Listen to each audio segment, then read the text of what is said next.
The FBI's covert action program to destroy the Black Panther Party. Contents. Introduction.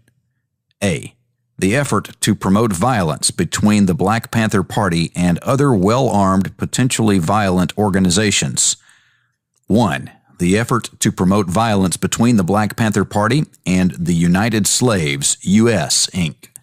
2. The effort to promote violence between the Blackstone Rangers and the Black Panther Party. B. The effort to disrupt the Black Panther Party by promoting internal dissension. 1. General efforts to disrupt the Black Panther Party membership. 2. FBI role in the Newton-Cleaver rift. C. Covert efforts to undermine support of the Black Panther Party and to destroy the party's public image. 1. Efforts to discourage and to discredit supporters of the Black Panther Party. 2. Efforts to promote criticism of the Black Panthers in the mass media and to prevent the Black Panther Party and its sympathizers from expressing their views. D. Cooperation between the Federal Bureau of Investigation and local police departments in disrupting the Black Panther Party. The FBI's covert action program to destroy the Black Panther Party. Introduction. In August 1967, the FBI initiated a covert action program, COINTELPRO, to disrupt and neutralize organizations which the Bureau characterized as Black nationalist hate groups. The FBI memorandum expanding the program described its goals as 1. Prevent a coalition of militant Black nationalist groups. 2. Prevent the rise of a messiah who could unify and electrify the militant nationalist movement. Martin Luther King, Stokely Carmichael, and Elijah Muhammad all aspire to this position. 3. Prevent violence on the part of Black nationalist groups. 4.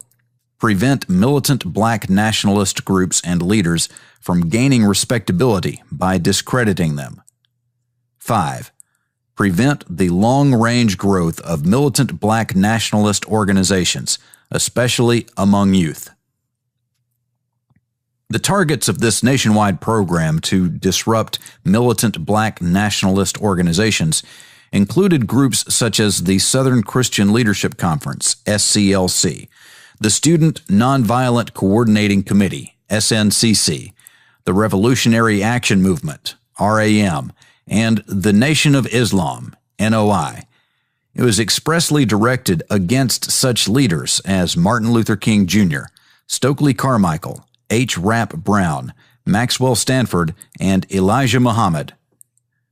The Black Panther Party, BPP, was not among the original Black nationalist targets.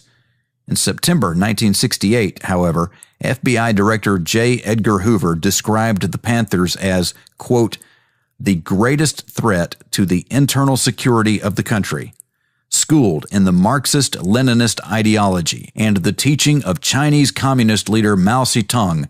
Its members have perpetrated numerous assaults on police officers and have engaged in violent confrontations with police throughout the country.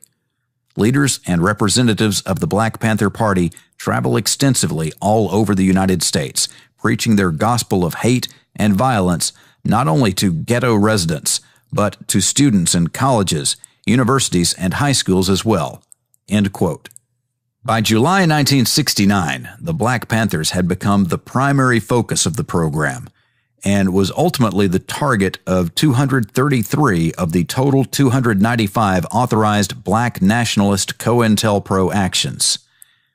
Although the claimed purpose of the Bureau's COINTELPRO tactics was to prevent violence, some of the FBI's tactics against the BPP were clearly intended to foster violence, and many others could reasonably have been expected to cause violence. For example, the FBI's efforts to intensify the degree of animosity between the BPP and the Blackstone Rangers, a Chicago street gang, included sending an anonymous letter to the gang's leader falsely informing him that the Chicago Panthers had a hit out on him. The stated intent of the letter was to induce the Ranger leader to take reprisals against the Panther leadership. Similarly, in Southern California, the FBI launched a covert effort to create further dissension in the ranks of the BPP. This effort included mailing anonymous letters and caricatures to BPP members ridiculing the local and national BPP leadership for the express purpose of exacerbating an existing gang war between the BPP and an organization called the United Slaves, U.S. This gang war resulted in the killing of 4 BPP members by members of U.S.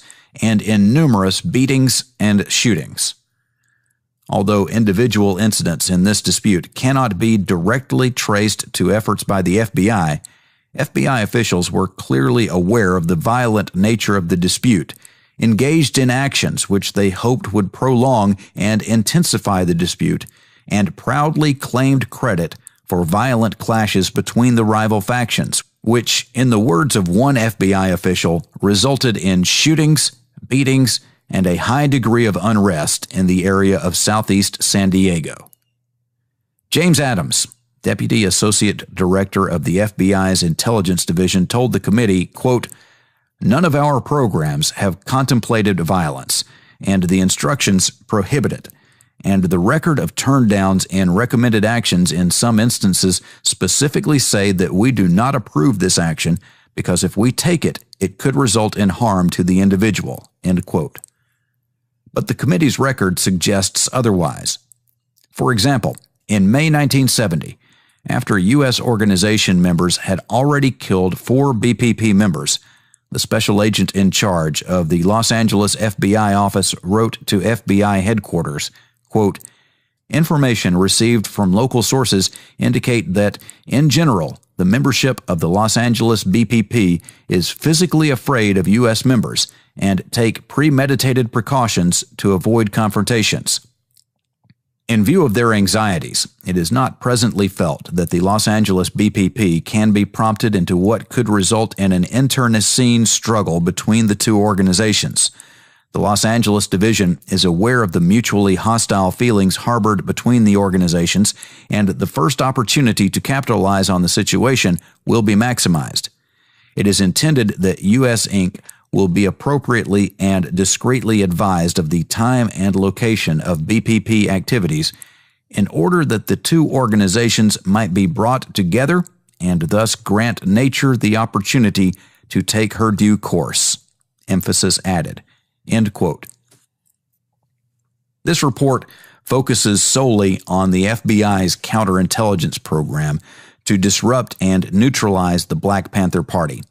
It does not examine the reasonableness of the basis for the FBI's investigation of the BPP or seek to justify either the politics, the rhetoric, or the actions of the BPP. This report does demonstrate, however, that the chief investigative branch of the federal government, which was charged by law with investigating crimes and preventing criminal conduct, itself engaged in lawless tactics and responded to deep-seated social problems by fomenting violence and unrest. A. The effort to promote violence between the Black Panther Party and other well-armed, potentially violent organizations.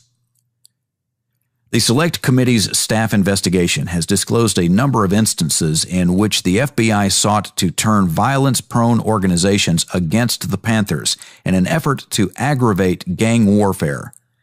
Because of the milieu of violence in which members of the Panthers often moved, we have been unable to establish a direct link between any of the FBI's specific efforts to promote violence and particular acts of violence that occurred. We have been able to establish beyond doubt, however, that high officials of the FBI desired to promote violent confrontations between BPP members and members of other groups, and that those officials condoned tactics calculated to achieve that end. It is deplorable that officials of the United States government should engage in the activities described below.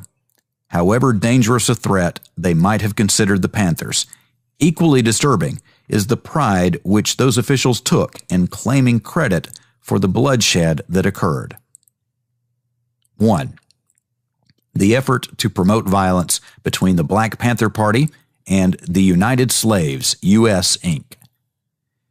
FBI memoranda indicate that the FBI leadership was aware of a violent power struggle between the Black Panther Party and the United Slaves, U.S., in late 1968.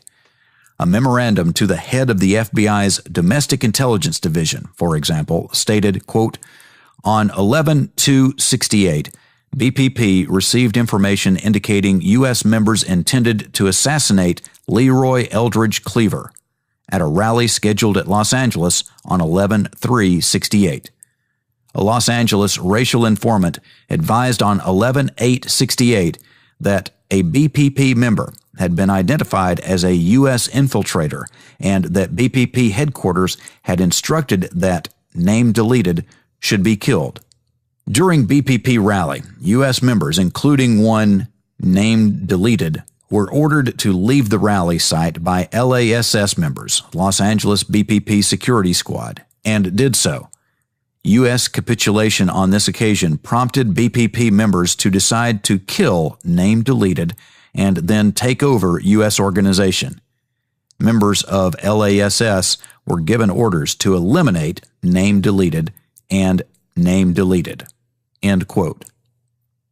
This memorandum also suggested that the two U.S. members should be told of the BPP's plans to eliminate them in order to convince them to become Bureau informants.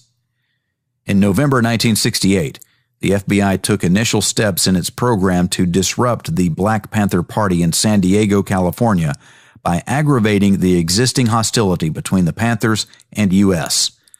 A memorandum from FBI Director Hoover to 14 field offices noted a state of gang warfare existed, with attendant threats of murder and reprisals between the BPP and U.S. in Southern California, and added, quote, in order to fully capitalize upon BPP and U.S. differences, as well as to exploit all avenues of creating further dissension in the ranks of the BPP, recipient offices are instructed to submit imaginative and hard-hitting counterintelligence measures aimed at crippling the BPP. End quote.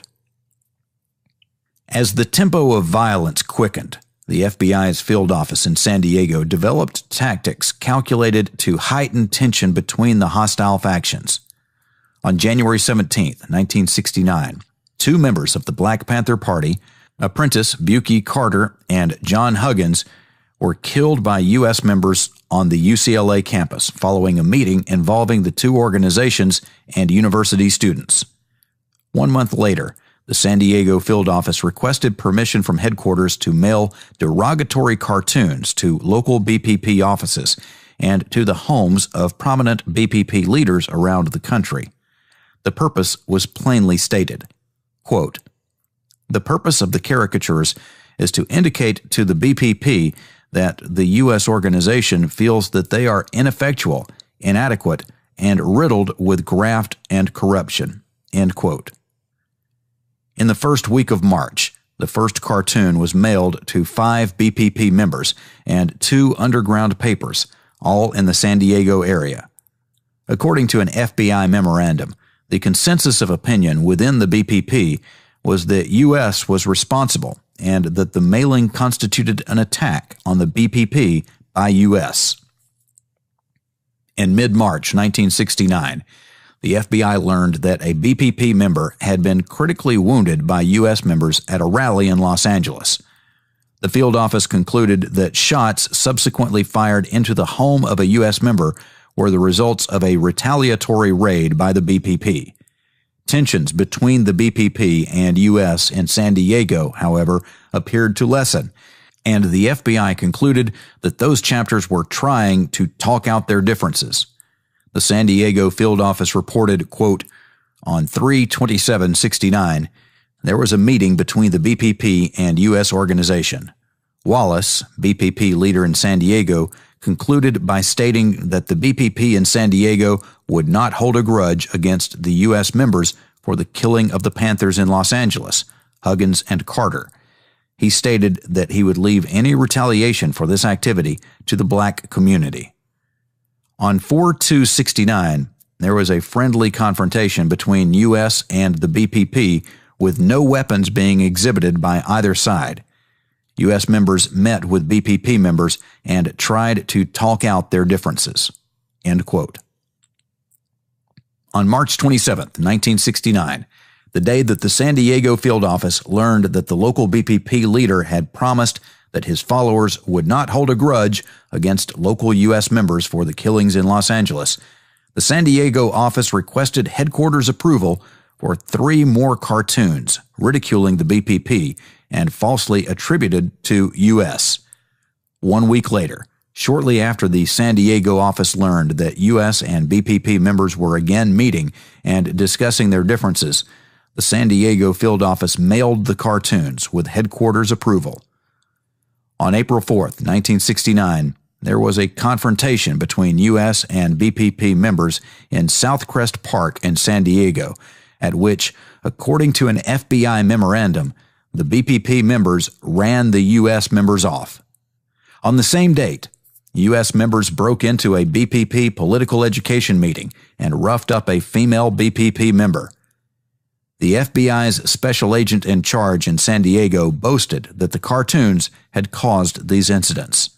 Quote, "The BPP members strongly objected being made fun of by cartoons being distributed by the U.S. organization, FBI cartoons in actuality. Informant has advised on several occasions that the cartoons are really shaking up the BPP. They have made the BPP feel that U.S. is getting ready to move, and this was the cause of the confrontation at Southcrest Park on 4/4/69. End quote. The fragile truce had ended. On May 23, 1969, John Savage, a member of the BPP in Southern California, was shot and killed by U.S. member Jerry Horn, a.k.a. Tambuzzi. The killing was reported in an FBI memorandum, which stated that confrontations between the groups were now ranging from mere harassment up to and including beating of various individuals. In mid-June, the San Diego FBI office informed Washington headquarters that members of the U.S. organization were holding firearms practice and purchasing large quantities of ammunition. Quote, "Reliable information has been received that members of the U.S. organization have purchased ammunition at one of the local gun shops.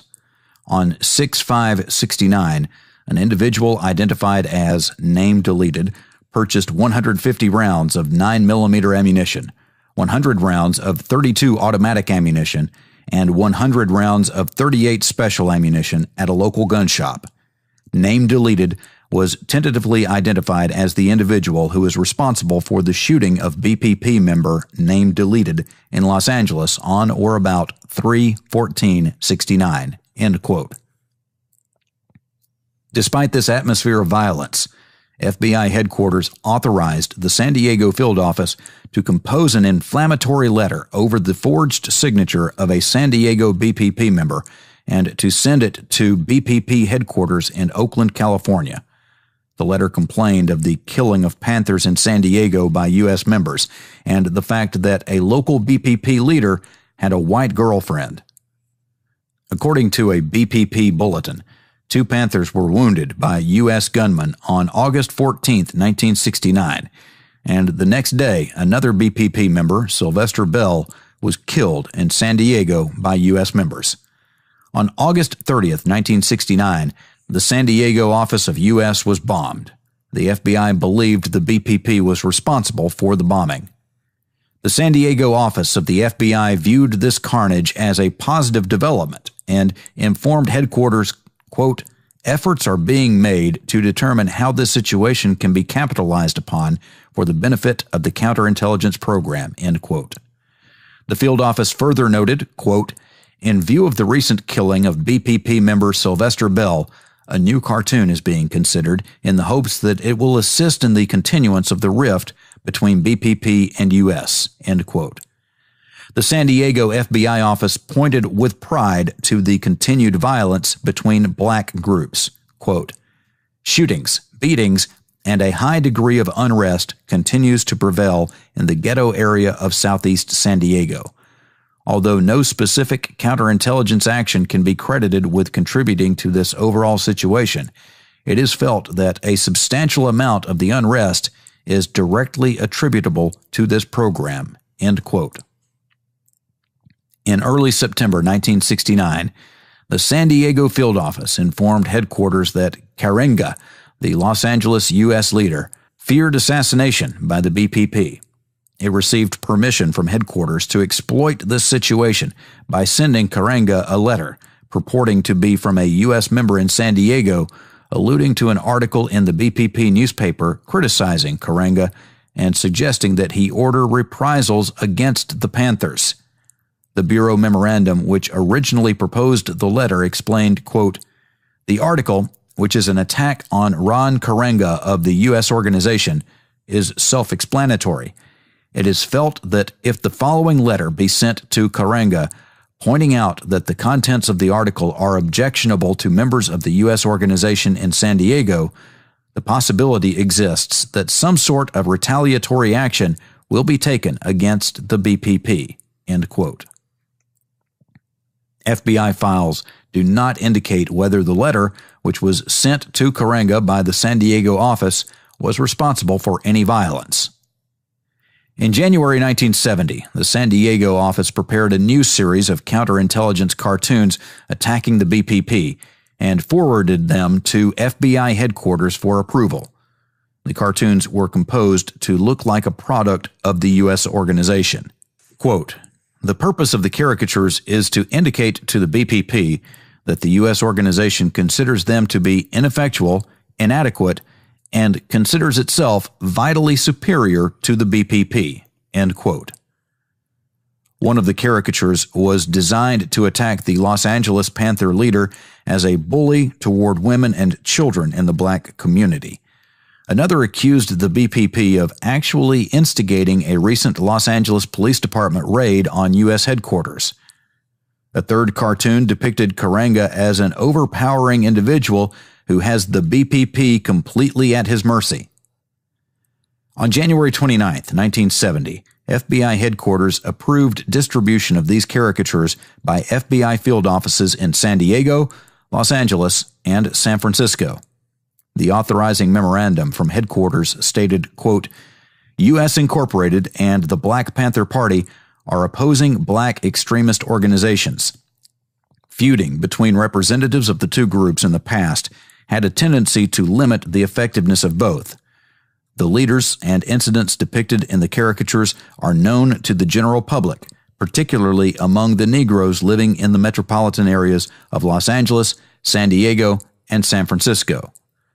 The leaders and members of both groups are distrusted by a large number of the citizens within the Negro communities. Distribution of caricatures is expected to strengthen this distrust." End quote. Bureau documents provided to the Select Committee do not indicate whether violence between BPP and U.S. members followed the mailing of this third series of cartoons. In early May 1970, FBI headquarters became aware of an article entitled "Karenga, King of the Bloodsuckers" in the May 2, 1970 edition of the BPP newspaper, which vilifies and debases Karenga and the U.S. organization. Two field offices received the following request from headquarters, quote, "Submit recommendation to Bureau for exploitation of same under captioned program. Consider from two aspects, one against U.S. and Karenga from obvious subject matter, the second against BPP because inherent in article is admission by BPP that it has done nothing to retaliate against U.S. for killing of Panther members attributed to U.S. and Karenga, an admission that the BPP has been beaten at its own game of violence." End quote.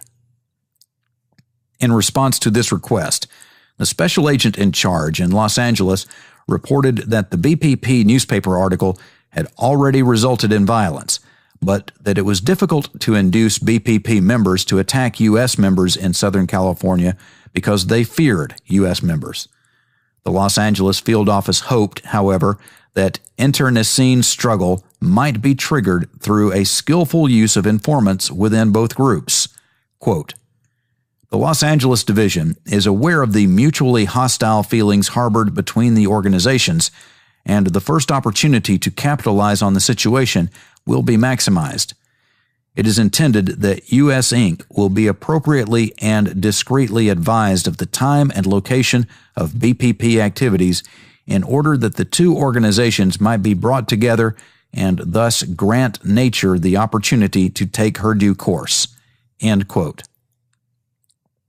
The release of Huey P. Newton, BPP Minister of Defense, from prison in August 1970 inspired yet another counterintelligence plan. An FBI agent learned from a prison official that Newton had told an inmate that a rival group had let a $3,000 contract on his life. The Los Angeles office presumed the group was U.S. and proposed that an anonymous letter be sent to David Hilliard, BPP Chief of Staff in Oakland, purporting to be from the person holding the contract on Newton's life. The proposed letter warned Hilliard not to be around when the unscheduled appointment to kill Newton was kept, and cautioned Hilliard not to get in my way. FBI headquarters, however, denied authority to send the letter to Hilliard. Its concern was not that the letter might cause violence or that it was improper action by a law enforcement agency, but that the letter might violate a federal statute. Quote, "While Bureau appreciates obvious effort and interest exhibited concerning anonymous letter, studied analysis of same indicates implied threat therein may constitute extortion violation within investigative jurisdiction of Bureau or postal authorities, and may subsequently be embarrassing to the Bureau." End quote. The Bureau's stated concern with legality was ironic in light of the activities described above. 2. The effort to promote violence between the Blackstone Rangers and the Black Panther Party. In late 1968 and early 1969, the FBI endeavored to pit the Blackstone Rangers, a heavily armed, violence-prone organization, against the Black Panthers. Footnote: there is no question that the Blackstone Rangers were well-armed and violent. The Chicago police had linked the Rangers and rival gangs in Chicago to approximately 290 killings from 1965 to 69. Report of Captain Edward Buckney, Chicago Police Department, Gang Intelligence Unit, 22370. One Chicago police officer familiar with the Rangers told a committee staff member that their governing body, the Maine 21, was responsible for several ritualistic murders of black youths in areas the gang controlled. End footnote. In December 1968, the FBI learned that the recognized leader of the Blackstone Rangers, Jeff Fort, was resisting Black Panther overtures to enlist the support of the Blackstone Rangers. Footnote: Fort also had a well-earned reputation for violence. Between September 1964 and January 1971, he was charged with more than 14 felonies, including murder twice, aggravated battery 7 times, robbery twice, and contempt of Congress. Select Committee Staff Interview of FBI Criminal Records. A December 1968 FBI memorandum noted that a search of Fort's apartment had turned up a .22 caliber 4-shot Derringer pistol. End footnote. In order to increase the friction between these groups, the Bureau's Chicago office proposed sending an anonymous letter to Fort, informing him that 2 prominent leaders of the Chicago BPP had been making disparaging remarks about his lack of commitment to black people generally. The field office observed, quote, "Fort is reportedly aware that such remarks have been circulated, but is not aware of the identities of the individual responsible. He has stated that he would take care of individuals responsible for the verbal attacks directed against him. Chicago, consequently, recommends that Fort be made aware that name deleted and name deleted, together with other BPP members locally, are responsible for the circulation of these remarks concerning him. It is felt that if Fort were to be aware that the BPP was responsible, it would lend impetus to his refusal to accept any BPP overtures to the Rangers, and additionally might result in Fort having active steps taken to exact some form of retribution toward the leadership of the BPP." End quote. On about December 18, 1968, Jeff Fort and other Blackstone Rangers were involved in a serious confrontation with members of the Black Panther Party. During that day, 12 members of the BPP and 5 known members of the Blackstone Rangers were arrested on Chicago's South Side. A report indicates that the Panthers and Rangers were arrested following the shooting of one of the Panthers by a Ranger.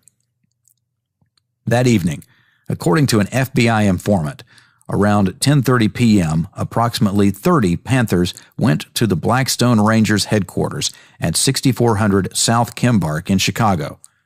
Upon their arrival, Jeff Fort invited Fred Hampton, Bobby Rush, and the other BPP members to come upstairs and meet with him and the Ranger leadership. The Bureau goes on to describe what transpired at this meeting. Quote, "Everyone went upstairs into a room which appeared to be a gymnasium, where Fort told Hampton and Rush that he had heard about the Panthers being in Ranger territory during the day, attempting to show their power, and he wanted the Panthers to recognize the Rangers' power. Source stated that Fort then gave orders via walkie-talkie, whereupon 2 men marched through the door carrying pump shotguns. Another order, and 2 men appeared carrying sawed-off carbines, then 8 more, each carrying a .45 caliber machine gun, clip type, operated from the shoulder or hip. Then others came with over and under type weapons. Source stated that after this procession, Fort had all Rangers present, approximately 100, display their sidearms, and about one-half had .45 caliber revolvers. Source advised that all the above weapons appeared to be new. Source advised they left the gym, went downstairs to another room where Rush and Hampton of the Panthers and Fort and 2 members of the main 21 sat by a table and discussed the possibility of joining the 2 groups. Source related that Fort took off his jacket and was wearing a .45 caliber revolver shoulder holster with gun and had a small caliber weapon in his belt. Source advised that nothing was decided at the meeting about the 2 groups actually joining forces. However, a decision was made to meet again on Christmas Day. Source stated Fort did relate that the Rangers were behind the Panthers, but were not to be considered members. Fort wanted the Panthers to join the Rangers, and Hampton wanted the opposite, stating that if the Rangers joined the Panthers, then together they would be able to absorb all the other Chicago gangs. Source advised Hampton did state that they couldn't let the man keep the 2 groups apart. Source advised that Fort also gave Hampton and Rush one of the above .45 caliber machine guns to try out. Source advised that based upon conversations during this meeting, Fort did not appear over-anxious to join forces with the Panthers. However, neither did it appear that he wanted to terminate meeting for this purpose. End quote. On December 26, 1968, Fort and Hampton met again to discuss the possibility of the Panthers and Rangers working together. This meeting was at a Southside Chicago bar and broke up after several Panthers and Rangers got into an argument. On December 27th, Hampton received a phone call at BPP headquarters from Fort telling him that the BPP had until December 28, 1968 to join the Blackstone Rangers. Hampton told Fort he had until the same time for the Rangers to join the BPP, and they hung up. In the wake of this incident, the Chicago office renewed its proposal to send a letter to Fort, informing FBI headquarters, quote, "As events have subsequently developed, the Rangers and the BPP have not only not been able to form any alliance, but enmity and distrust have arisen to the point where each has been ordered to stay out of the other territory. The BPP has since decided to conduct no activity or attempt to do recruiting in Ranger territory." End quote. The proposed letter read, quote, "Brother Jeff, I've spent some time with some Panther friends on the west side lately, and I know what's been going on. The brothers that run the Panthers blame you for blocking their thing, and there's supposed to be a hit out for you. I'm not a Panther or a Ranger, just black. From what I see, these Panthers are out for themselves, not black people. I think you ought to know what they're up to. I know what I'd do if I was you. You might hear from me again. Signed, a black brother you don't know." End quote. The FBI's Chicago office explained the purpose of the letter as follows, quote, "It is believed the above may intensify the degree of animosity between the two groups and occasion Fort to take retaliatory action which could disrupt the BPP or lead to reprisals against its leadership. Consideration has been given to a similar letter to the BPP alleging a Ranger plot against the BPP leadership. However, it is not felt this would be productive, principally because the BPP at present is not believed as violence-prone as the Rangers, to whom violent-type activity, shooting and the like, is second nature." End quote. On the evening of January 13th, 1969, Fred Hampton and Bobby Rush appeared on a Chicago radio talk show called Hotline. During the course of the program, Hampton stated that the BPP was in the process of educating the Blackstone Rangers. Shortly after that statement, Jeff Fort was on the phone to the radio program and stated that Hampton had his facts confused and that the Rangers were educating the BPP. On January 16th, Hampton, in a public meeting, stated that Jeff Fort had threatened to blow his head off if he came within Ranger territory. On January 30th, 1969, Director Hoover authorized sending the anonymous letter. While the committee staff could find no evidence linking this letter to subsequent clashes between the Panthers and the Rangers, the Bureau's intent was clear. Footnote: there are indications that a shooting incident between the Rangers and the Panthers on April 2, 1969, in a Chicago suburb may have been triggered by the FBI. According to Bobby Rush, coordinator of the Chicago BPP at the time, a group of armed BPP members had confronted the Rangers because Panther William O'Neill, who has since surfaced as an FBI informant, had told them that a Panther had been shot by Blackstone Rangers and had insisted that they retaliate. This account, however, has not been confirmed. End footnote. B. The effort to disrupt the Black Panther Party by promoting internal dissension. 1. General efforts to disrupt the Black Panther Party membership. In addition to setting rival groups against the Panthers, the FBI employed the full range of COINTELPRO techniques to create rifts and factions within the party itself, which it was believed would neutralize the party's effectiveness. Anonymous letters were commonly used to sow mistrust. For example, in March 1969, the Chicago FBI field office learned that a local BPP member feared that a faction of the party, allegedly led by Fred Hampton and Bobby Rush, was out to get him. Headquarters approved sending an anonymous letter to Hampton, which was drafted to exploit dissension within the BPP, as well as to play on mistrust between the Blackstone Rangers and the Chicago BPP leadership. Quote, "Brother Hampton, just a word of warning. A Stone friend tells me, name deleted, wants the Panthers and is looking for somebody to get you out of the way. Brother Jeff is supposed to be interested. I'm just a black man looking for blacks working together, not more of this gang banging." End quote. Bureau documents indicate that during this time, an informant within the BPP was also involved in maintaining the division between the Panthers and the Blackstone Rangers. In December 1968, the Chicago FBI field office learned that a leader of a Chicago youth gang, the Mau Mau's, planned to complain to the national BPP headquarters about the local BPP leadership and questioned its loyalty. FBI headquarters approved an anonymous letter to the Mau Mau leader stating, quote, "Brother, deleted. I'm from the South Side and have some Panther friends that know you and tell me what's been going. I know those two, name deleted and name deleted, that run the Panthers for a long time, and those mothers been with every black outfit going where it looked like they was something in it for them. The only black people they care about is themselves. I heard, too, they're sweethearts and that name deleted has worked for the man. That's why he's not in Vietnam. Maybe that's why they're just playing like real Panthers.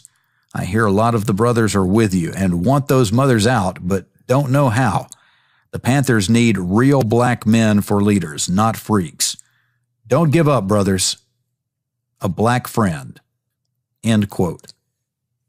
The FBI also resorted to anonymous phone calls. The San Diego field office placed anonymous calls to local BPP leaders, naming other BPP members as police agents.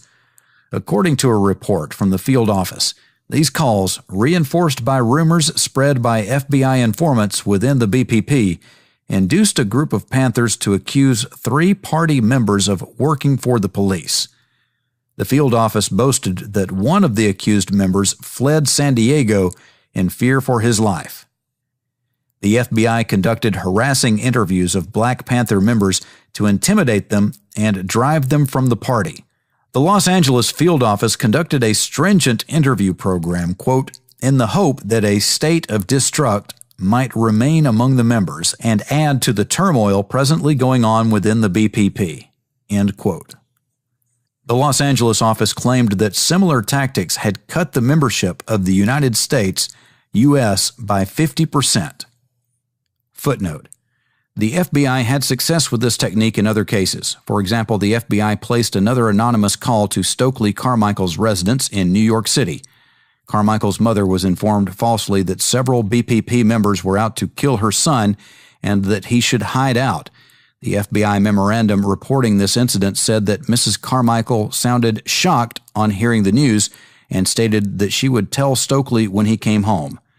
The memorandum observed that on the next day, Stokely Carmichael left New York for Africa. End footnote. FBI agents attempted to convince landlords to force Black Panther members and offices from their buildings. The Indianapolis field office reported that a local landlord had yielded to its urgings and promised to tell his Black Panther tenants to relocate their offices. Footnote. The FBI discovered that the Indianapolis BPP would have difficulty in new quarters because of its financial plight, a fact which was discovered by monitoring its bank account. End footnote. The San Francisco office sent an article from the Black Panther newspaper to the landlord of a BPP member who had rented an apartment under an assumed name. The article, which had been written by that member and contained her picture and true name, was accompanied by an anonymous note stating, "False name is your tenant, true name." The San Francisco office secured the eviction of one Black Panther who lived in a public housing project by informing the housing authority officials that she was using his apartment for the BPP free breakfast program.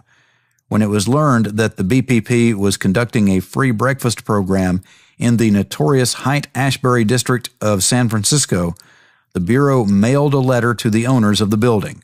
Quote, "Dear Mr. Excised, I would call and talk to you about this matter, but I am not sure how you feel, and I do not wish to become personally embroiled with neighbors. It seems that the property owners on Excised Street have had enough trouble in the past without bringing in Black Panthers.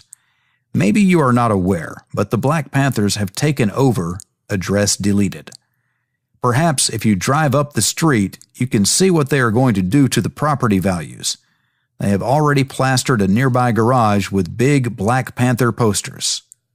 A concerned property owner." End quote. The Bureau also attempted to undermine the morale of Panther members by attempting to break up their marriages. In one case, an anonymous letter was sent to the wife of a prominent Panther leader stating that her husband had been having affairs with several teenage girls and had taken some of those girls with him on trips.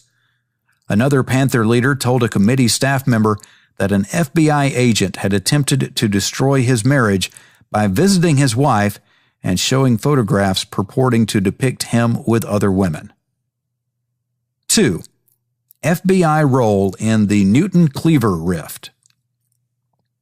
In March 1970, the FBI initiated a concerted program to drive a permanent wedge between the followers of Eldridge Cleaver, who was then out of the country, and the supporters of Huey P. Newton, who was then serving a prison sentence in California. An anonymous letter was sent to Cleaver in Algeria stating that BPP leaders in California were seeking to undercut his influence.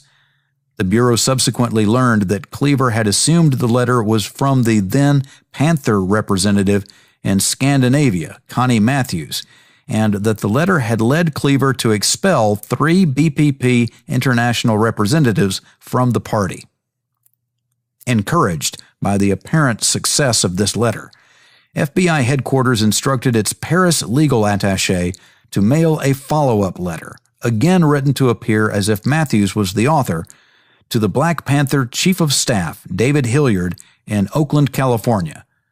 The letter alleged that Cleaver has tripped out, perhaps he has been working too hard, and suggested that Hilliard take some immediate action before this becomes more serious. The Paris legal attaché was instructed to mail the letter, quote, at a time when Matthews is in or has just passed through Paris immediately following one of her trips to Algiers. The enclosed letter should be held by you until such an occasion arises, at which time you are authorized to immediately mail it in Paris in such a manner that it cannot be traced to the Bureau. End quote. In early May, Eldridge Cleaver called BPP national headquarters from Algeria and talked with Connie Matthews, Elbert Howard, and Roosevelt Hilliard. A Bureau report stated, quote, various items were discussed by these individuals with Hilliard. Connie Matthews discussed with Hilliard those letters appearing to relate to the counterintelligence letters, which have been submitted to Cleaver and Hilliard purportedly by Matthews. It appears that Elbert Howard had brought copies of the second counterintelligence letter to David Hilliard with him to Algiers, which were then compared with the letter previously sent to Cleaver in Algiers and that discussed this situation, end quote. The San Francisco field office reported that some BPP letters suspected that the CIA or FBI had sent the letters, while others suspected the Black Panther members in Paris. A subsequent FBI memorandum indicated that suspicion had focused on the Panthers in Europe. On August 13, 1970, the day that Huey Newton was released from prison, the Philadelphia field office had an informant distribute a fictitious BPP directive to Philadelphia Panthers, questioning Newton's leadership ability. The Philadelphia office informed FBI headquarters that the directive, quote, stresses the leadership and strength of David Hilliard and Eldridge Cleaver, while intimating Huey Newton is useful only as a drawing card. It is recommended this directive be mailed personally to Huey Newton with a short anonymous note. The note would indicate the writer, a community worker in Philadelphia for the BPP, was incensed over the suggestion Huey was only being used by the party after founding it, and wanted no part of this chapter if it was slandering its leaders in private, end quote. Headquarters approved this plan on August 19, 1970. FBI officials seized on several incidents during the following months as opportunities to advance their program. In an August 1970 edition of the BPP newspaper, Huey Newton appealed to oppressed groups, including homosexuals, to unite with the BPP in revolutionary fashion.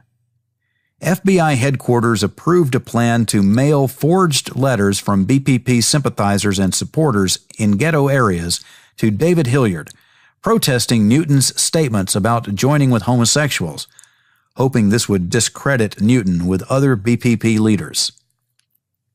In July and August 1970, Eldridge Cleaver led a United States delegation to North Korea and North Vietnam.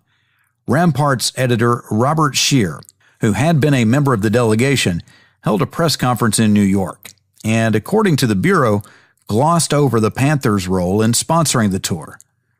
The New York office was authorized to send an anonymous letter to Newton complaining about Scheer's oversight to strain relations between the BPP and the New Left. On November 13, 1970, the Los Angeles field office was asked to prepare an anonymous letter to Cleaver criticizing Newton for not aggressively obtaining BPP press coverage of the BPP's sponsorship of the trip. In October 1970, the FBI learned that Timothy Leary, who had escaped from a California prison where he was serving a sentence for possessing marijuana, was seeking asylum with Eldridge Cleaver in Algiers.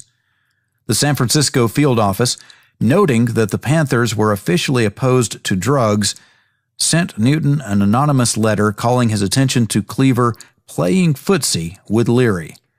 In January, when Cleaver publicly condemned Leary, FBI headquarters approved sending Newton a bogus letter from a Berkeley, California commune condemning Cleaver for divorcing the BPP from white revolutionaries.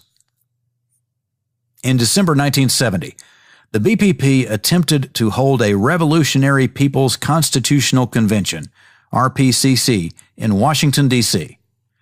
The Bureau considered the convention a failure and received reports that most delegates had left it dissatisfied. The Los Angeles FBI field office suggested a letter to Cleaver designed to, quote, provoke Cleaver to openly question Newton's leadership.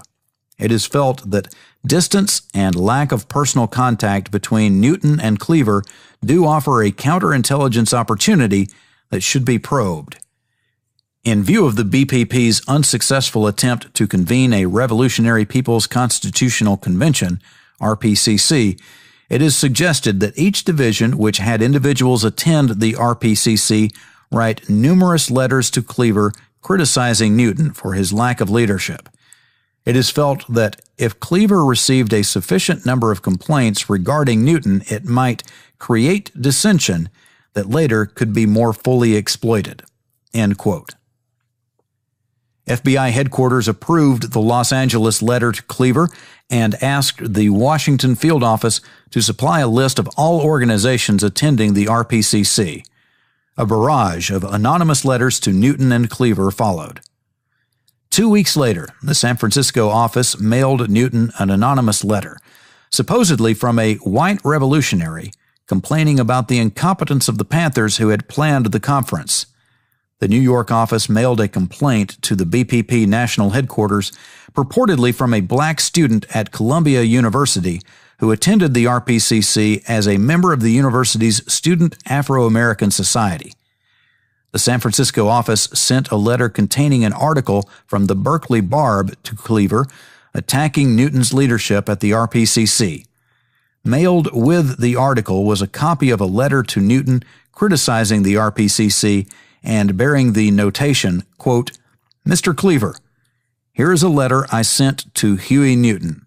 I'm sincere and hope you can do something to set him right and get him off his duff, end quote.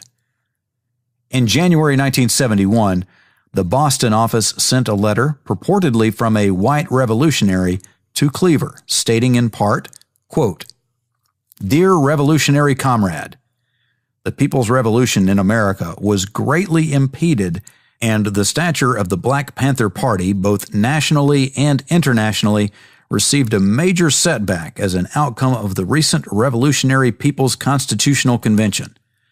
The Revolutionary People's Constitutional Convention did little, if anything, to organize our forces to move against the evils of capitalism, imperialism, and racism. Any unity or solidarity which existed between the Black Panther Party and the white revolutionary movement before the convention has now gone down the tube. The responsibility of any undertaking as meaningful and important to the revolution should not have been delegated to the haphazard ways of name deleted, whose title of convention coordinator places him in the position of receiving the party's wrath. Huey Newton himself should have assumed command. The Black Panther Party has failed miserably. No longer can the party be looked upon as the vanguard of the revolution. Yours in revolution, Lawrence Thomas, Students for a Democratic Society. End quote. Memorandum from Boston Field Office to FBI Headquarters 1-871. This letter was sent to Cleaver through Oakland BPP Headquarters to determine whether the BPP in California would forward the letter to him. One letter to Cleaver, written to appear as if it had come from Connie Matthews, Newton's personal secretary, read in part, quote, "Things around headquarters are dreadfully disorganized with the comrade commander not making proper decisions. The newspaper is in a shambles. No one knows who is in charge. The Foreign Department gets no support. I fear there is rebellion working just beneath the surface. We must either get rid of the Supreme Commander, Newton, or get rid of the disloyal members." End quote. Footnote: FBI headquarters authorized this letter on January 21, 1971, stating that the Bureau must now seize the time and immediately send the letter. Memorandum from FBI headquarters to San Francisco Field Office 12171, page 2. Shortly afterward, a letter was sent to Cleaver from alleged Puerto Rican political allies of the BPP in Chicago, the Young Lords. What do we get? A disorganized convention, apologetic speakers, and flunkies who push us around. No leadership, no ideas, no nothing. Your talk is nice, but your ideas and action is nothing. You are gone. Those you left behind have big titles but cannot lead, cannot organize, are afraid to even come out among the people. The oppressed of America cannot wait. We must move without you. End footnote. In a January 28, 1971 evaluation, FBI headquarters noted that Huey Newton had recently disciplined high BPP officials and that he prepared to respond violently to any question of his actions or policies. The Bureau believed that Newton's reaction was in part a result of our counterintelligence projects now in operation. Quote, "The present chaotic situation within the BPP must be exploited and recipients must maintain the present high level of counterintelligence activity. You should each give this matter priority attention and immediately furnish Bureau recommendations designed to further aggravate the dissension within BPP leadership and to fan the apparent distrust by Newton of anyone who questions his wishes." End quote. The campaign was intensified. On February 2, 1971, FBI headquarters directed each of 29 field offices to submit within 8 days a proposal to disrupt local BPP chapters and a proposal to cause dissension between local BPP chapters and BPP national headquarters. The directive noted that Huey Newton had recently expelled or disciplined several dedicated Panthers and, quote, "This dissension, coupled with financial difficulties, offers an exceptional opportunity to further disrupt, aggravate, and possibly neutralize this organization through counterintelligence. In light of above developments, this program has been intensified, and selected offices should increase measurably the pressure on the BPP and its leaders." End quote. A barrage of anonymous letters flowed from FBI field offices in response to the urgings from FBI headquarters. A fictitious letter to Cleaver, signed by the New York 21, criticized Newton's leadership and his expulsion of them from the BPP. An imaginary New York City member of the Youth Against War and Fascism added his voice to the Bureau's fictitious chorus of critics of Newton and the RPCC. An anonymous letter was sent to Huey Newton's brother, Melvin Newton, warning that followers of Eldridge Cleaver and the New York BPP chapter were planning to have him killed. The FBI learned that Melvin Newton told his brother he thought the letter had been written by someone on the inside of the BPP organization because of its specificity.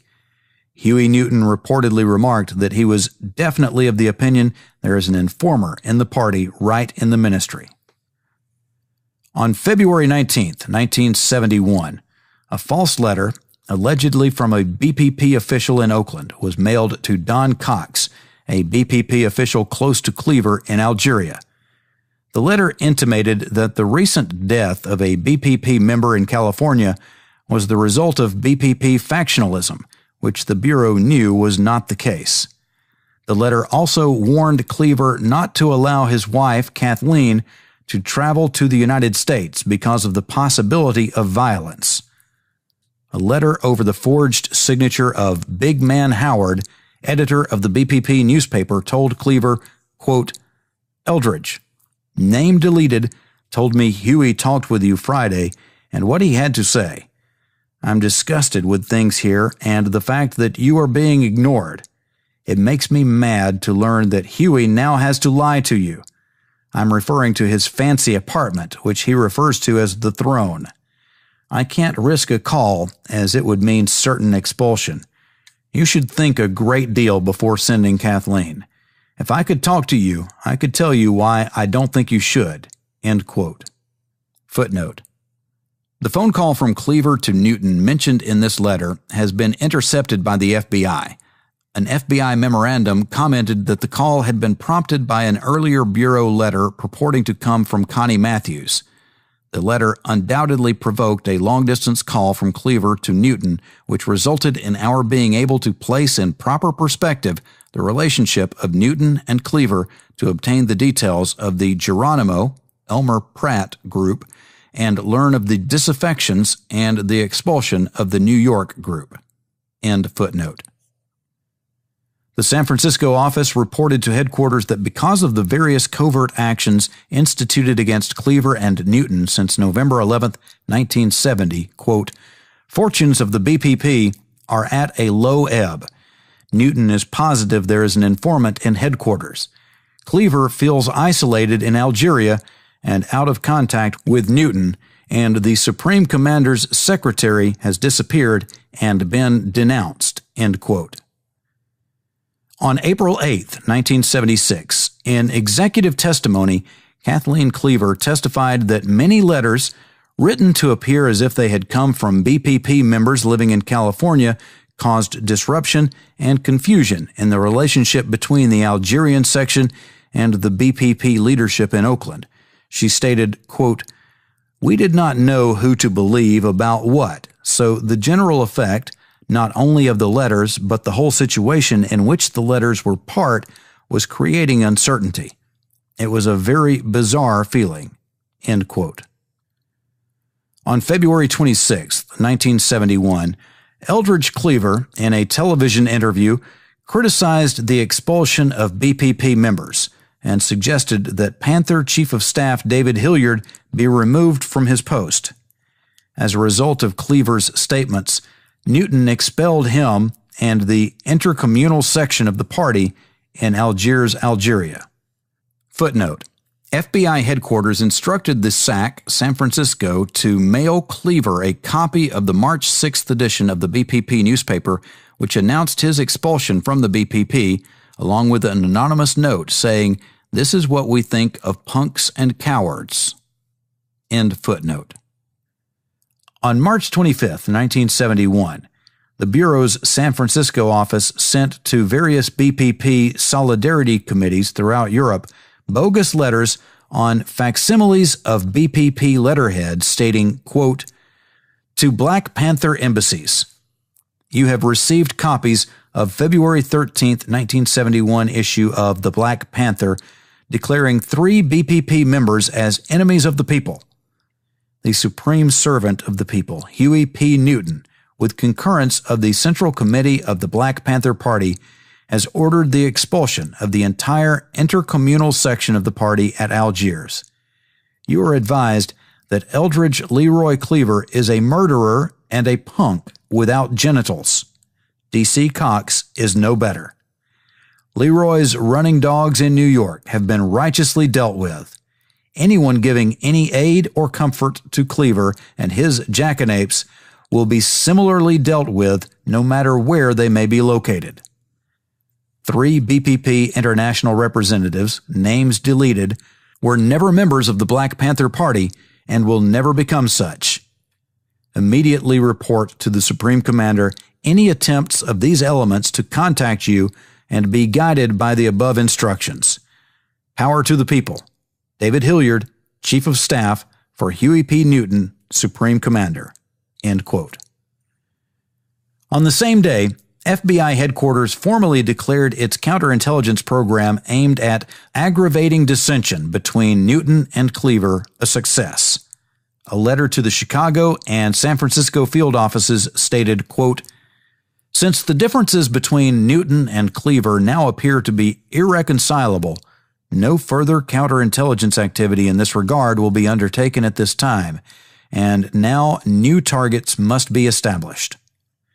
David Hilliard and Elbert Big Man Howard of National Headquarters and Bob Rush of Chicago BPP Chapter are likely future targets.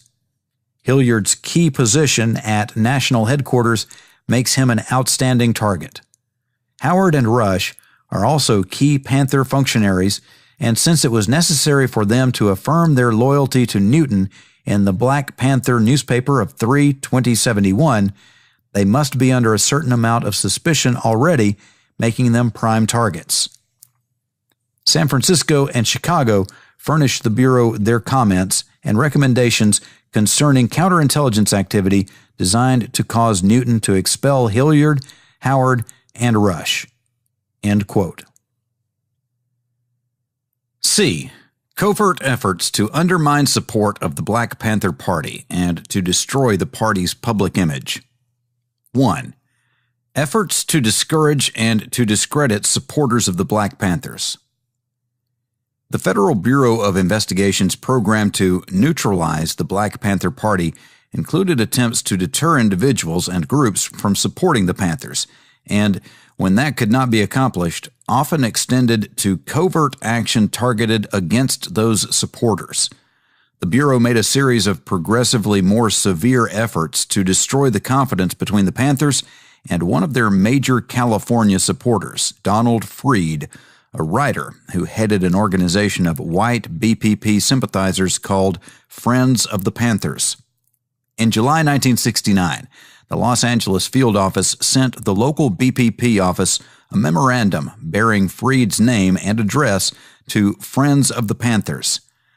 Written in a condescending tone and including a list of 6 precautions whites should keep in mind when dealing with the Panthers, the memorandum was calculated to cause a rift between the Black Panther Party and their assisting organizations.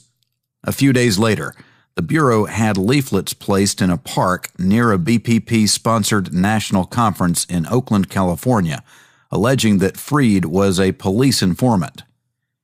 The FBI viewed with favor an intensive local investigation of Freed for harboring and possession of illegal firearms. Quote, "It is felt that any prosecution or exposure of either Freed or name deleted will severely hurt the BPP. Any exposure will not only deny the Panthers money, but additionally would cause other white supporters of the BPP to withdraw their support. It is felt that the Los Angeles chapter of the BPP could not operate without the financial support of white sympathizers." End quote. The Bureau's Los Angeles division also arranged for minutes of a BPP support group to be provided to the BPP when it was learned that statements of members of the support group were critical of Panther leaders. The FBI attempted to disaffect another BPP supporter, Ed Pearl of the Peace and Freedom Party, by sending him a cautionary letter bearing a fictitious signature. A Bureau memorandum describing the letter says, quote, "The writer states that although he is not a member of the BPP, he is a Mexican who is trusted by BPP members. The writer advises that he has learned from BPP members that certain whites in the PFP who get in the way of the Panthers will be dealt with in a violent manner. The object sought in this letter is to cause a breach between the PFP and the BPP. The former organization had been furnishing money and support to the latter." End quote. Famous entertainment personalities who spoke in favor of Panther goals or associated with BPP members became the targets of FBI programs. When the FBI learned that one well-known Hollywood actress had become pregnant during an affair with a BPP member, it reported this information to a famous Hollywood gossip columnist in the form of an anonymous letter. The story was used by the Hollywood columnist.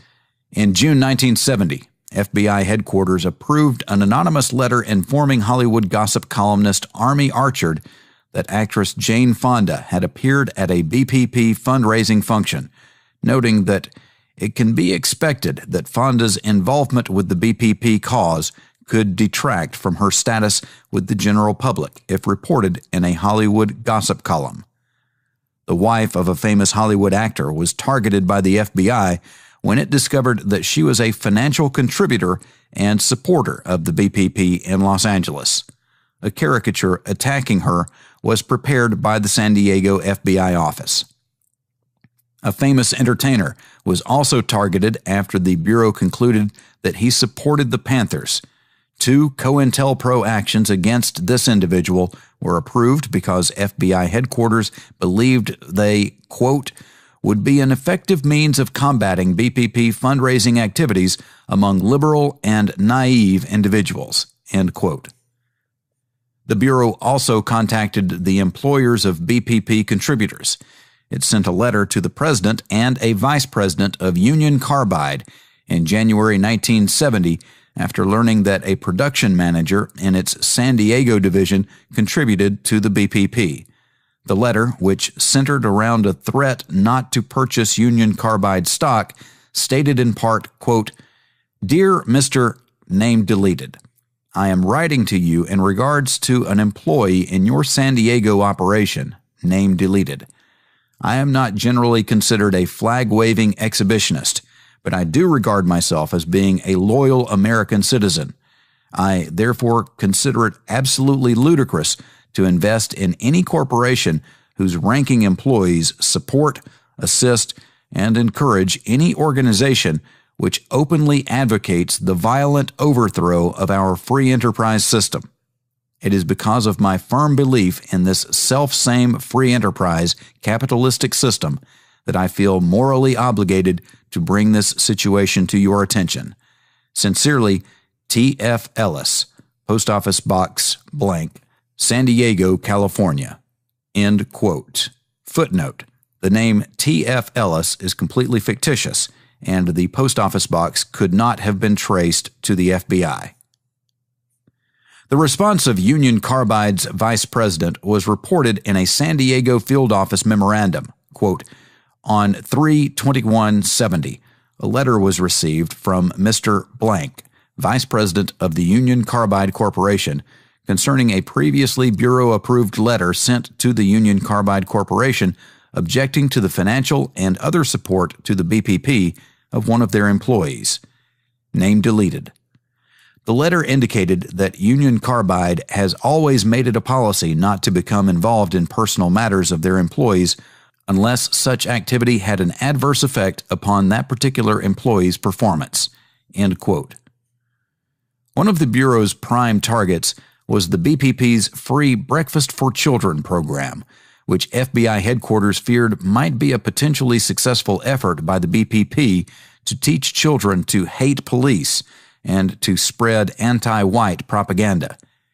In an admitted attempt to impede their contributions to the BPP breakfast program, the FBI sent anonymous letters and copies of an inflammatory Black Panther coloring book for children to contributors, including Safeway Stores Incorporated, Mayfair Markets, and the Jack in the Box Corporation. On April 8, 1976, in executive testimony, a former member of the BPP Central Steering Committee stated that when the coloring book came to the attention of the Panthers' national leadership, Bobby Seale ordered it destroyed because the book did not correctly reflect the ideology of the Black Panther Party. Churches that permitted the Panthers to use their facilities in the free breakfast program were also targeted. When the FBI's San Diego office discovered that a Catholic priest, Father Frank Curran, was permitting his church in San Diego to be used as a serving place for the BPP breakfast program, it sent an anonymous letter to the bishop of the San Diego diocese informing him of the priest's activities. In August 1969, the San Diego field office requested permission from headquarters to place 3 telephone calls protesting Father Curran's support of the BPP program to the auxiliary bishop of the San Diego diocese. Quote, "All of the above calls will be made from parishioners objecting to the use of their church to assist a black militant cause. 2 of the callers will urge that Father Curran be removed as pastor of the church, and 1 will threaten suspension of financial support of the church if the activities of the pastor are allowed to continue. Fictitious names will be utilized in the event a name is requested by the bishop. It is felt that complaints, if they do not affect the removal of Father Curran, will at least result in Father Curran becoming aware that his bishop is cognizant of his activities and will thus result in a curtailment of these activities." End quote. After receiving permission and placing the calls, the San Diego office reported, quote, "The bishop appeared to be quite concerned over the fact that one of his priests was deeply involved in utilization of church facilities for this purpose." End quote. A month later, the San Diego office reported that Father Curran had been transferred from the San Diego diocese to somewhere in the state of New Mexico for permanent assignment. Quote, "In view of the above, it would appear that Father Curran has now been completely neutralized. The BPP breakfast program, without the prompting of Father Curran, has not been renewed in the San Diego area. It is not anticipated at this time that any efforts to reestablish the program will be made in the foreseeable future." End quote. In another case, the FBI sent a letter to the superior of a clergyman in Hartford, Connecticut, who had expressed support for the Black Panthers, which stated in part, quote, "Dear Bishop, it pains me to have to write this letter to call to your attention a matter which, if brought to public light, may cause the church a great deal of embarrassment. I wish to remain anonymous with regard to the information because in divulging it, I may have violated a trust. I feel, however, that what I am writing is important enough that my conscience is clear. Specifically, I'm referring to the fact that Reverend and Mrs. Name Deleted are associating with leaders of the Black Panther Party. I recently heard through a close friend of Reverend Name Deleted that he is a revolutionist who advocates overthrowing the government of the United States and that he has turned over a sizable sum of money to the Panthers. I can present no evidence of fact, but is it possible Reverend Name Deleted is being influenced by communists? Some statements he has made both in church and out have led me to believe he is either a communist himself or so left-wing that the only thing he lacks is a card.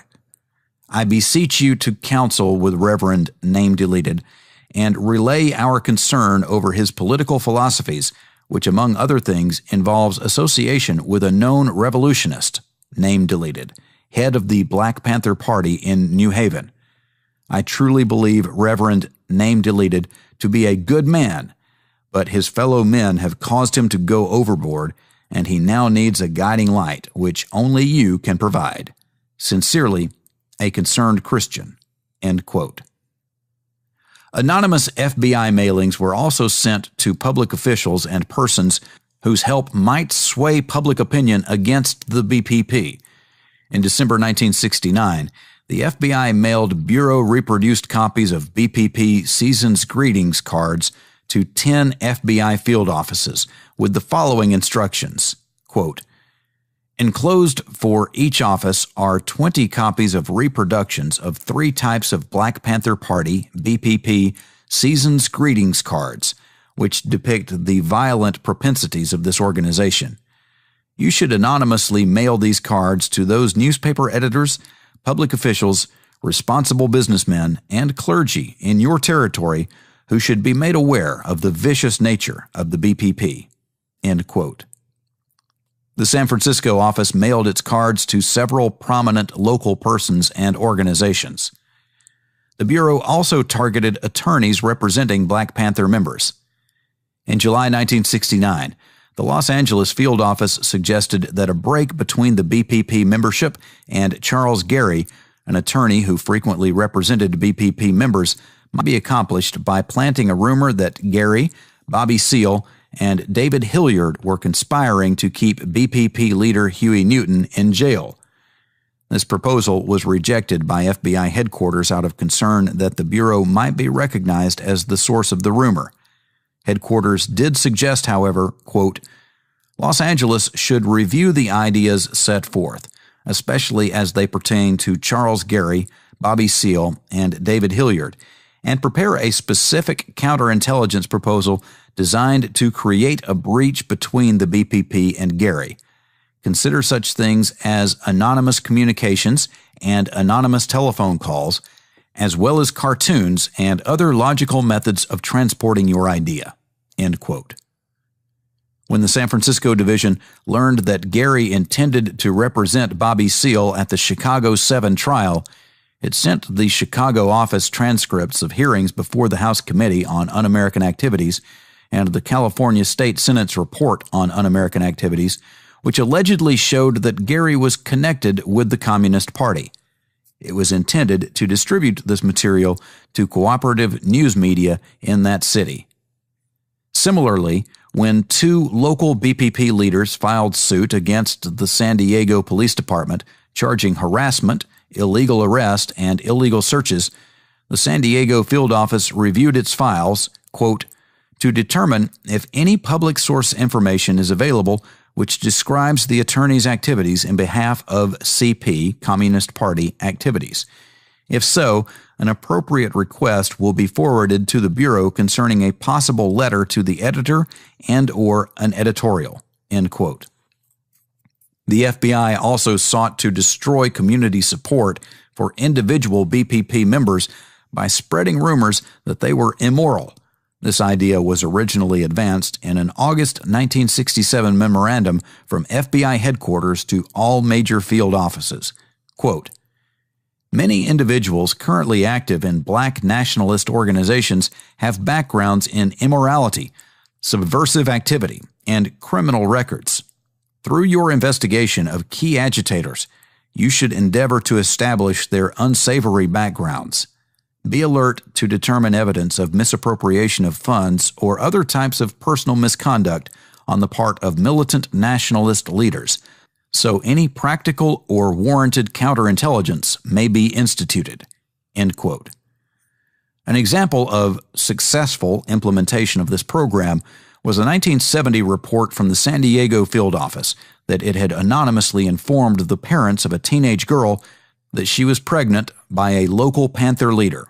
Quote, "The parents showed extreme concern over a previously unknown situation, and, name deleted, was forced to resign from the BPP and return home to live. It also became general knowledge throughout the Negro community that a BPP leader was responsible for the difficulty being experienced by name deleted." End quote. The field office also considered the operation successful because the mother of another girl questioned the activities of her own daughter after talking with the parent the agents had anonymously contacted. She learned that her daughter, a BPP member, was also pregnant and had her committed to a reformatory as a wayward juvenile. 2. Efforts to promote criticism of the Black Panthers in the mass media and to prevent the Black Panther Party and its sympathizers from expressing their views. The FBI's program to destroy the Black Panther Party included a concerted effort to muzzle Black Panther publications to prevent Panther members and persons sympathetic to their aims from expressing their views, and to encourage the mass media to report stories unfavorable to the Panthers. In May 1970, FBI headquarters ordered the Chicago, Los Angeles, Miami, Newark, New Haven, New York, San Diego, and San Francisco field offices to advance proposals for crippling the BPP newspaper, the Black Panther. Immediate action was deemed necessary because, quote, "The Black Panther Party newspaper is one of the most effective propaganda operations of the BPP.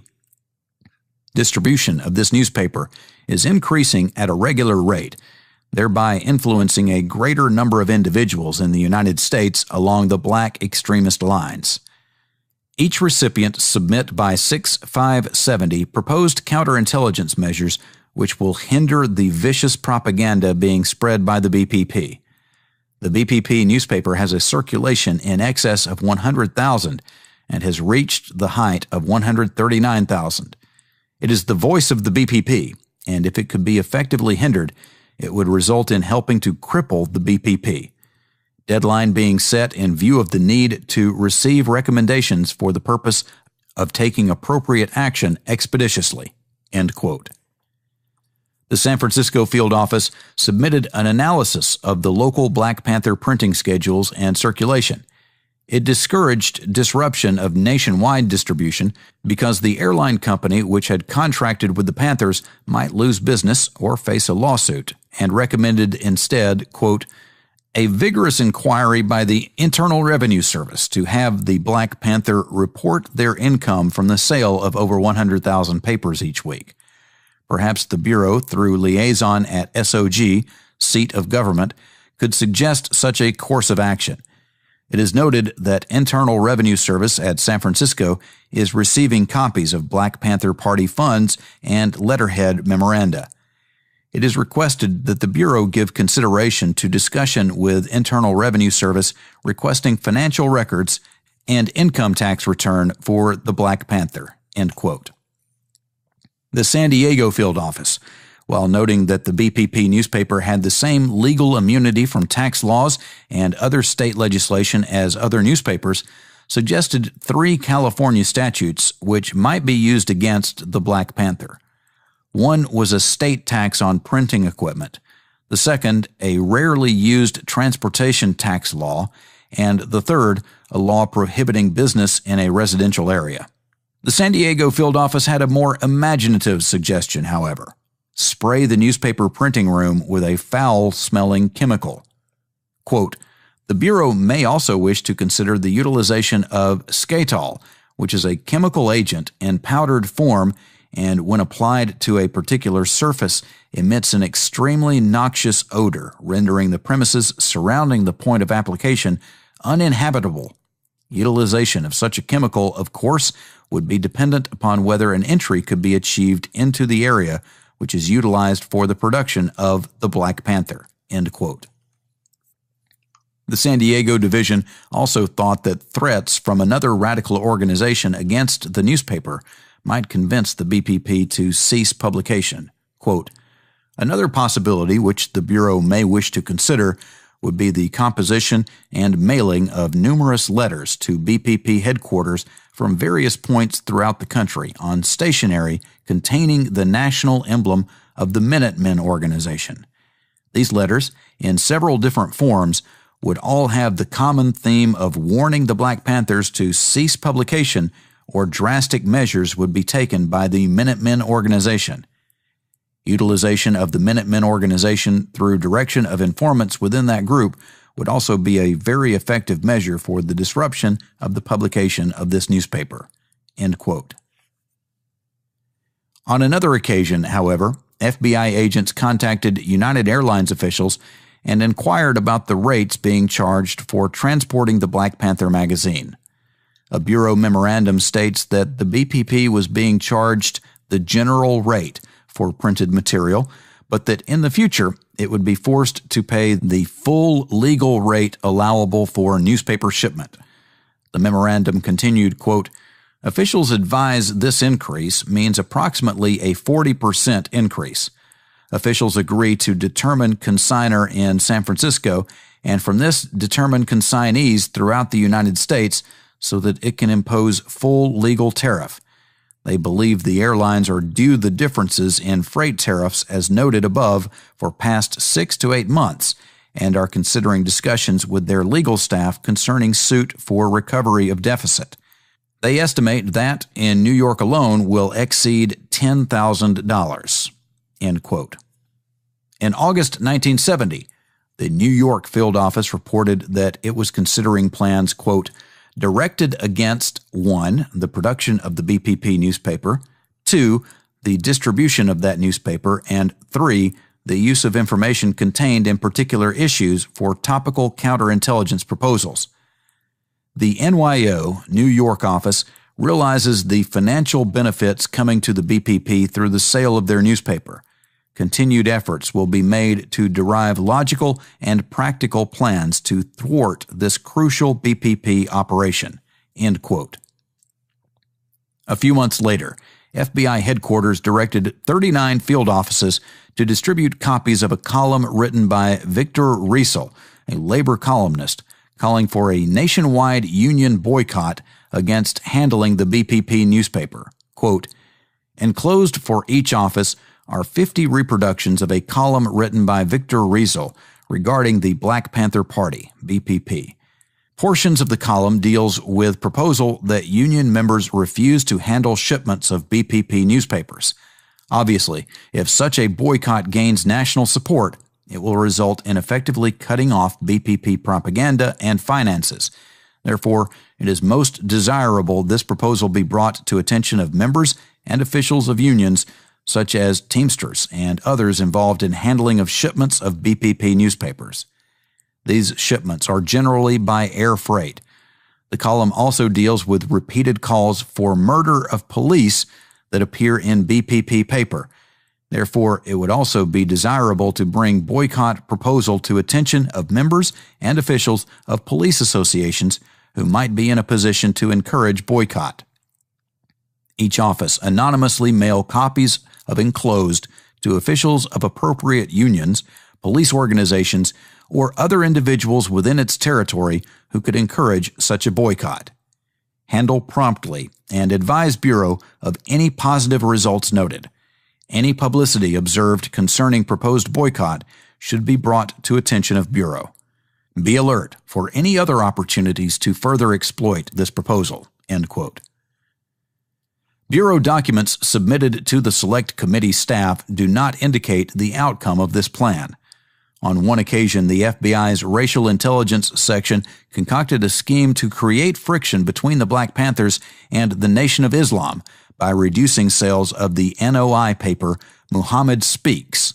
Quote, "While both papers advocate white hate, a noticeable loss of revenue to NOI due to decreased sales of their paper caused by the BPP might well be the spark to ignite the fuel of conflict between the two organizations. Both are extremely money conscious. We feel that our network of racial informants, many of whom are directly involved in the sale of the NOI and BPP newspapers, are in a position to cause a material reduction in NOI newspaper sales. Our sources can bring the fact of revenue loss directly to NOI leader Elijah Muhammad, who might well be influenced to take positive steps to counteract the sale of BPP papers in the Negro community. We feel that with careful planning and close supervision, an open dispute can be developed between the two organizations." End quote. FBI headquarters promptly forwarded this suggestion to the field offices in Chicago, New York, and San Francisco, with the express hope that Elijah Muhammad might be influenced to take positive steps to counteract the sale of BPP newspapers in the Negro community. The following month, the Chicago field office advised against using informants for this project because animosity was already developing between the BPP and NOI, and any revelation of a Bureau attempt to encourage conflict might serve to bring the BPP and NOI closer together. Numerous attempts were made to prevent Black Panthers from airing their views in public. For example, in February 1969, the FBI joined with the Chicago police force to prevent the local BPP leader, Fred Hampton, from appearing on a television talk show.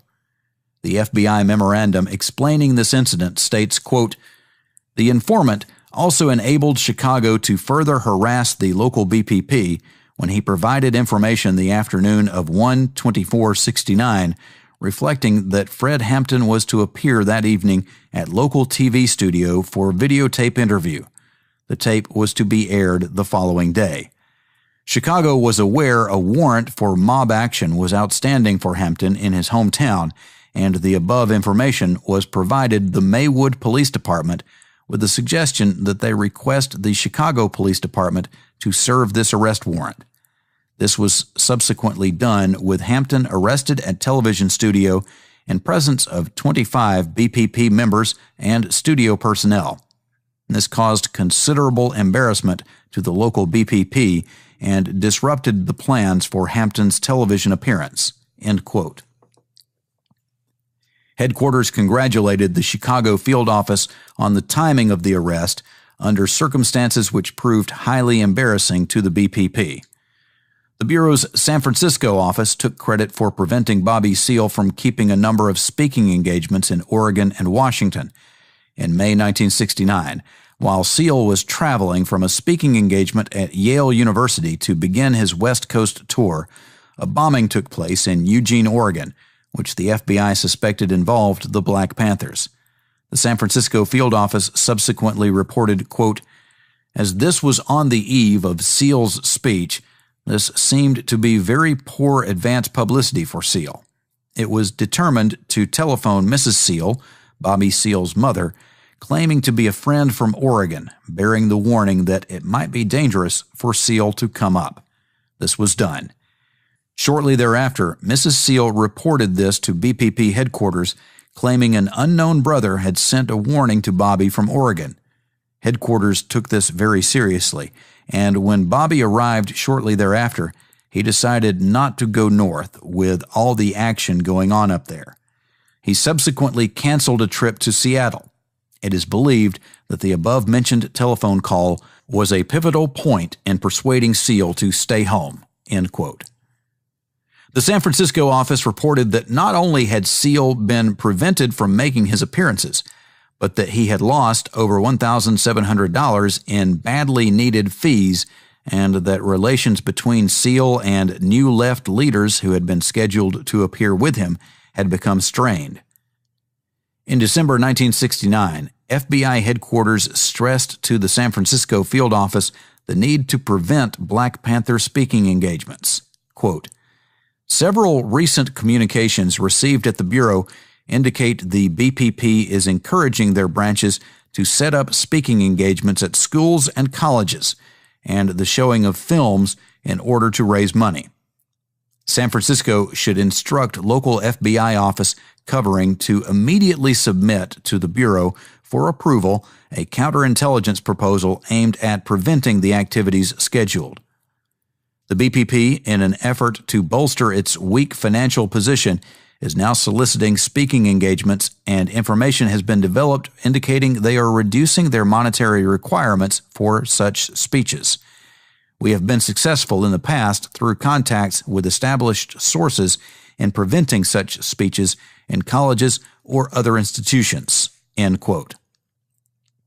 In March 1970, a representative of a Jewish organization contacted the San Francisco FBI field office when it learned that one of its local lodges had invited David Hilliard, BPP Chief of Staff, and attorney Charles Gary to speak.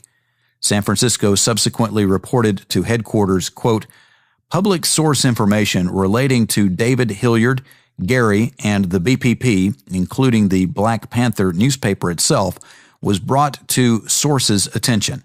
He subsequently notified the FBI office that the name deleted had altered their arrangements for this speech and that the invitation to Hilliard was withdrawn, but that Charles Gary was permitted to speak, but his speech was confined solely to the recent case of the Chicago 7. End quote. The FBI exhibited comparable fervor in disseminating information unfavorable to the Black Panthers to the press and television stations. A directive from FBI headquarters to 9 field offices in January 1970 explained the program.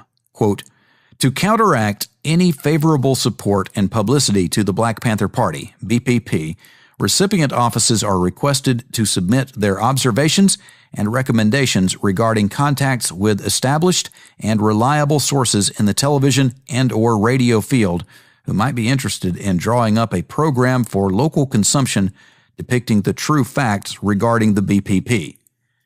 The suggested program would deal mainly with local BPP activities, and data furnished would be of a public source nature. This data could be implemented by information on the BPP nationally if needed." All offices should give this letter their prompt consideration and submit replies by letter." End quote. Footnote: the San Diego office had already made efforts along the lines proposed in this memorandum. In November 1969, it requested permission from headquarters to inform two newscasters for use in editorials that the sister and brother-in-law of a Communist Party member were believed to be members of the local Black Panthers. The office also proposed preparing an editorial for publication in the Copley Press. The San Francisco office had also leaked information to a San Francisco Examiner reporter who wrote a front-page story complete with photographs concerning the conversion by the BPP of an apartment into a fortress. End footnote. Soon afterward, the Los Angeles office identified two local news reporters whom it believed might be willing to help in the effort to discredit the BPP and received permission to, quote, discreetly contact, name deleted, for the purpose of ascertaining his amenability to the preparation of a program which would present the true facts about the Black Panther Party as part of a counterintelligence effort, end quote. Headquarters also suggested information and materials to give to a local newsman who expressed an interest in airing a series of programs against the Panthers. In July 1970, the FBI furnished information to a Los Angeles TV news commentator who agreed to air a series of shows against the BPP, especially in the area of white liberals contributing to the BPP. In October, the Los Angeles division sent headquarters a copy of an FBI-assisted television editorial and reported that another newsman was preparing yet another editorial attack on the Panthers. In November 1970, the San Francisco field office notified the director that Huey Newton had recently rented a luxurious lakeshore apartment in Oakland, California. The San Francisco office saw potential counterintelligence value in this information since this apartment was far more elegant than the ghetto-like BPP pads and community centers utilized by the party. It was decided not to presently leak this information to cooperative news sources because of a pending special investigative technique. The information was given to the San Francisco Examiner, however, in February 1971, and an article was published stating that Huey P. Newton, BPP Supreme Commander, had moved into a $650 a month apartment overlooking Lake Merritt in Oakland, California, under the assumed name of Don Penn. Headquarters approved anonymously mailing copies of the article to BPP branches and ordered copies of the article for divisions with BPP activity for mailing to newspaper editors. The San Francisco office informed FBI headquarters later in February that, quote, BPP headquarters was besieged with inquiries after the printing of the San Francisco Examiner article, and the people at headquarters refused to answer the news media or other callers on this question. The source has further reported that a representative of the Richmond, Virginia BPP contacted headquarters on 2/18/71 stating they had received a Xeroxed copy of the article and believed it had been forwarded by the pigs, but still wanted to know if it was true. End quote. Footnote: in a February 1971 report on recent COINTELPRO activity, the San Francisco division described the San Francisco Examiner article as one of its counterintelligence activities. This report said that because of the article, Newton had given an interview to another San Francisco daily to try to explain his seemingly expensive lifestyle.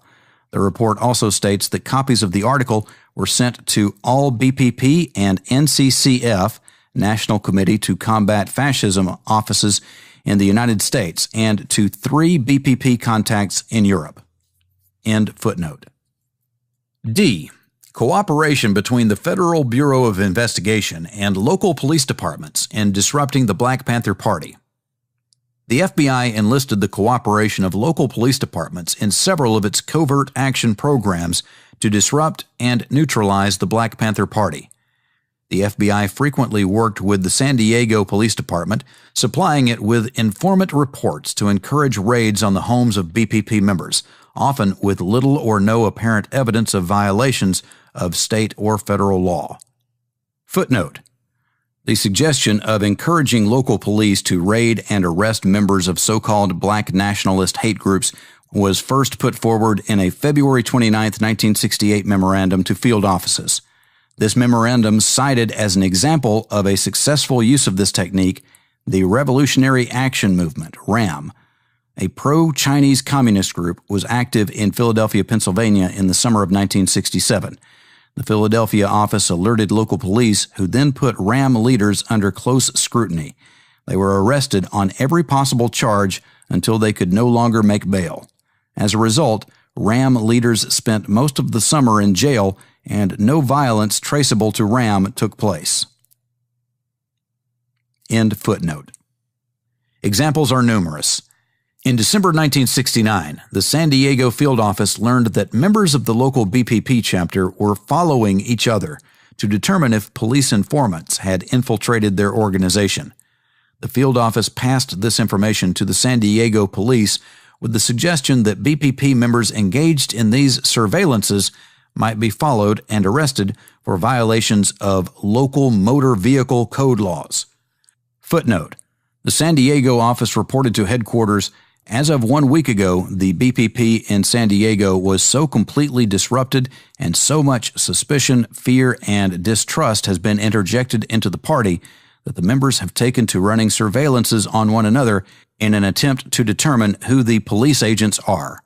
On 2/1969, this information was furnished to the San Diego Police Department with the suggestion that possibly local motor vehicle code laws were being violated during the course of these surveillances.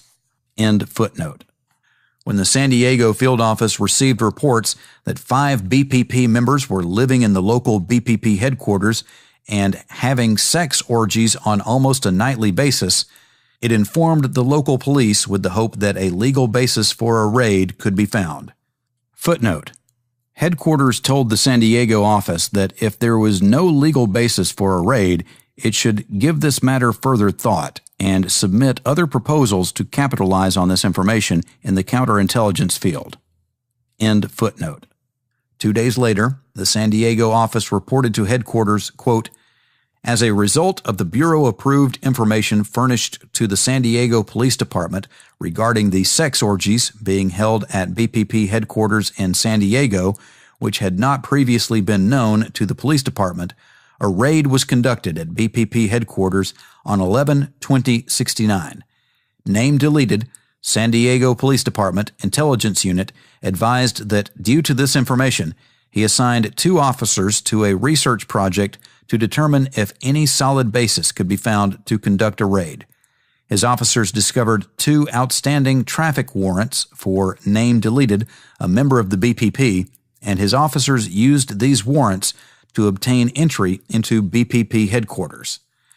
As a result of this raid, 6 persons were all arrested. Seized at the time of the arrests were 3 shotguns, one of which was stolen, 1 rifle, 4 gas masks, and 1 tear gas canister.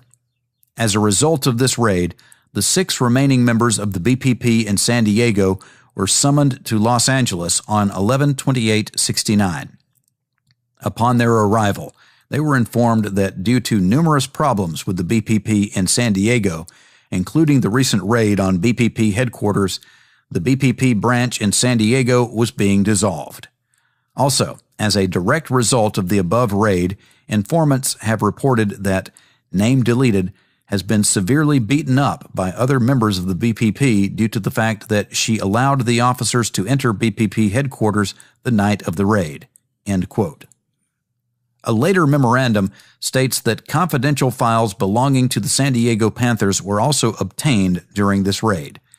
In March 1969, the San Diego field office informed Bureau headquarters, quote, "Information was made available to the San Diego Police Department, who have been arranging periodic raids in the hope of establishing a possession of marijuana and dangerous drug charge against 2 BPP members."